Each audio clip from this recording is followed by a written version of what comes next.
Hi, my name is Tommy Ellison, and I'm here to give you your Prayerful Tuesday. I'll be reading from Luke chapter 15, verses 11 through 20. Most of you know this. It's the parable of the lost son. And then he said, "A certain man had 2 sons, and the younger of them said to his father, 'Father, give me the portion of goods that falls to me.' So he divided to them his livelihood. And not many days after, the younger son gathered all together, journeyed to a far country, and there wasted his possessions with prodigal living. But when he had spent all, there arose a severe famine in that land, and he began to be in want. Then he went and joined himself to a citizen of that country, and he sent him into his fields to feed swine. And he would gladly have filled his stomachs with the pods that the swine ate, and no one gave him anything. But when he came to himself, he said, 'How many of my father's hired servants have bread enough and to spare, and I perish with hunger? I will arise and go to my father, and I will say to him, Father, I have sinned against heaven and before you, and I am no longer worthy to be called your son. Make me like one of your hired servants.' And he rose and came to his father.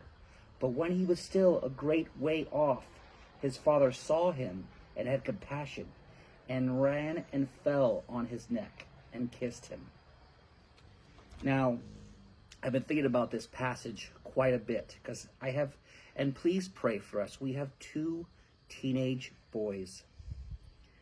I love them very deeply, but I see them make these mistakes constantly.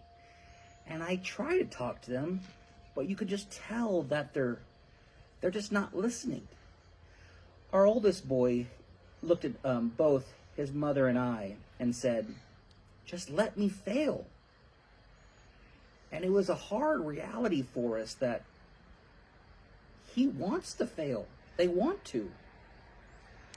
And I just keep on thinking about this passage, hoping and praying that at one point they will come to realization and they will come back to the ways that we have taught them when they're being raised. Every parent thinks about this passage when their kids are teenagers, and I know we're no different. And hopefully one day our kids will come back around.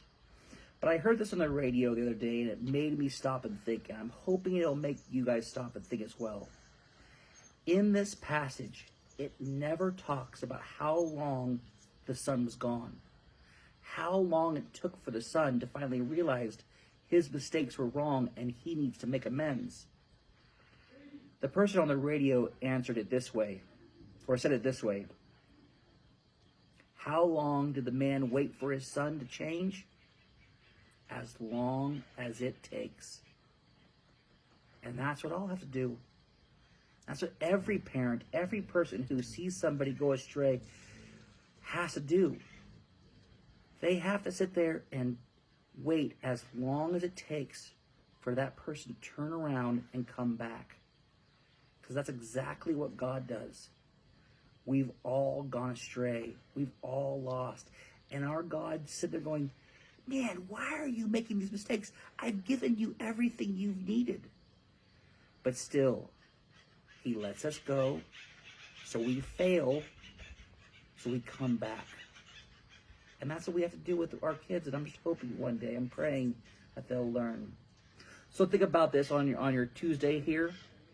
I hope it struck a chord with you, and I hope it teaches you something, or at least lightens you. As always, as Gary Allen always says, God bless you. Have a great day. Bye.